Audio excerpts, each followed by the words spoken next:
ఒకసారి మీరు ఒక నాయకుడు అంటే నేను మరీ పర్సనల్గా ఏం పోవట్లేదు, ఒకసారి బేరుజు వేస్తా ఉన్నా. ఇది రేవంత్ రెడ్డి గారి ఇల్లు, ఇది రేవంత్ రెడ్డి గారి ఇల్లు, ఇది కేసీఆర్ గారి ఇల్లు.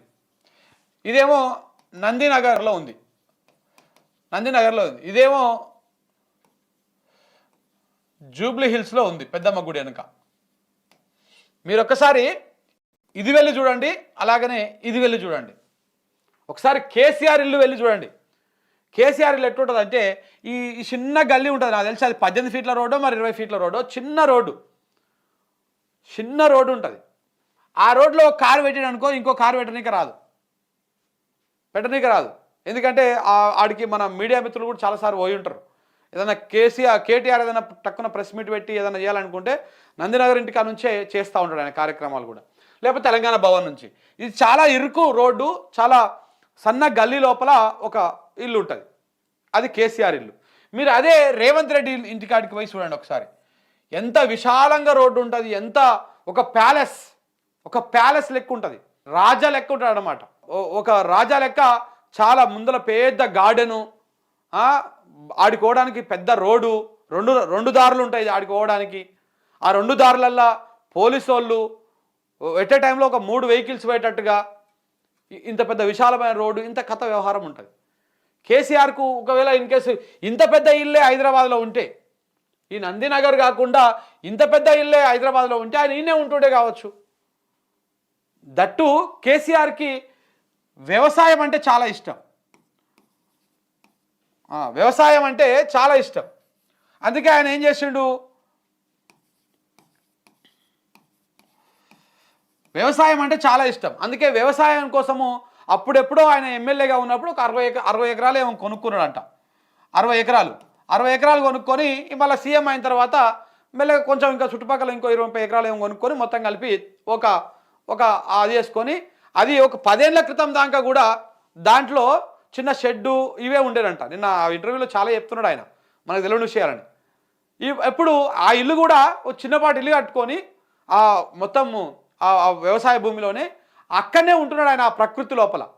దానికి ఫామ్ హౌస్ అని పేరు పెట్టి కేసీఆర్ ఇల్లు అది అని చెప్పేసి ప్రకాష్ గారు చెప్తా ఉన్నాను.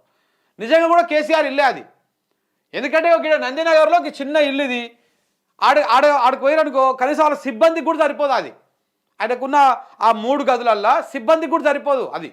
ఆయన కింద ఉన్నటువంటి సహాయకులు ఉంటారు కదా, ఆయన సెక్యూరిటీ కానీ వచ్చిపోయేటోళ్ళని చూసుకుంటోళ్ళు కానీ వీళ్ళందరికీ కూడా సరిపోదు అది. వాళ్ళ పిఏలకు కానీ వాళ్ళ పిఆర్ఓలకు కానీ ఆఫీస్ సంబంధించినటువంటి సెటప్ కానీ. ఇప్పుడు ఈడ కూడా కేసీఆర్ ఎర్రవెల్లిలో ఉన్నటువంటి దాంట్లో కూడా వీళ్ళు ఆఫీసు ఇదే పెద్దగా ఉంటుంది, ఆయన ఇల్లు కూడా చిన్నగానే ఉంటుంది పైన. సో కాబట్టి ఇవన్నీ కూడా ఒక తప్పుడు ప్రచారం చేసిరు అని చెప్పేసి ఒక చర్చ.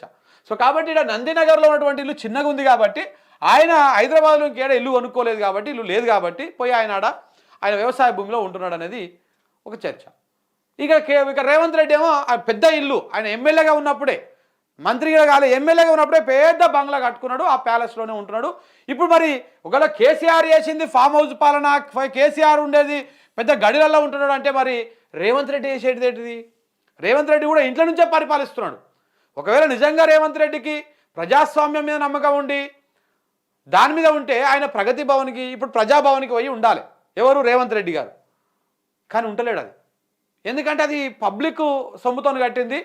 ఆడ ఉంటే నీకు ఒక ఎందుకు ఈ ముఖ్యమంత్రులు కానీ మంత్రులకు కానీ క్వార్టర్స్ ఇచ్చి ఇవన్నీ దేనికి ఇస్తారు అంటే వాళ్ళ లోపల ఒక అది రావాలి. సరే సెక్యూరిటీ రీజన్స్ రకరకాలు ఉండవచ్చు ఇవన్నీ, కానీ మోరల్గా ఏంటి అంటే మనము ప్రజలు కట్టేటువంటి సొమ్ముతోటి, ప్రజల సొమ్ముతోటి మనం ఈ ఇంట్లో ఉంటున్నాము. దీనికి అయ్యేటువంటి ప్రతి ఖర్చు ప్రజలు మనకు పన్నుల రూపంలో కట్టేటువంటి పైసల నుంచి మనం ఇక్కడ ఉంటున్నాము. కాబట్టి వాళ్ళకి ఏదో ఒకటి చేయాలని ప్రతి క్షణము ప్రతి అనుక్షణము వాళ్ళకు గుర్తు రావడం కోసము అలా ప్రభుత్వ కట్టినటువంటి బిల్డింగ్లలో ఉంటారు. కేసీఆర్ అంత పెద్ద బిల్డింగ్ కట్టిపోయింది కదా, ప్రగతి భవన్ కట్టిండు, ఇటు సెక్రటరేట్ కట్టిండు.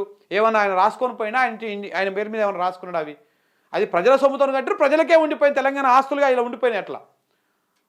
కానీ రేవంత్ రెడ్డి ముఖ్యమంత్రి అయిన తర్వాత అల్లకు వస్తలేడు, ఎలాగూ ప్రజాభవన్లకు రాకుండా ఇంట్లో నుంచే పరిపాలన చేస్తున్నాడు. మరి కేసీఆర్ చేసింది ఫామ్ హౌస్ పాలన అయితే మరి మీరు చేసేది ఏం పాలన సార్? మీరు ఇంట్లో నుంచే పరిపాలిస్తున్నారు కదా. ఇది ప్యాలెస్ పాలన. ఫామ్ హౌస్ అంటే వ్యవసాయం పాలన చేస్తే కనీసం రైతుల కన్నా మంచి జరుగుతుంది. ఎందుకంటే వ్యవసాయం చూస్తాడు కాబట్టి కొంచెం అటు అవుతుంది. మీ ప్యాలెస్లో ఏ పేద ఉంటాడు? వేల కోట్లకు, వందల కోట్లకు, కోట్లకు ఉన్నటువంటి వాళ్ళు మాత్రమే ఆ ప్యాలెస్లలో ఉంటారు. కాబట్టి ఒకసారి బేరుజు వేయడం కోసం మాత్రమే ఈ విషయాన్ని చెప్తా ఉన్నా.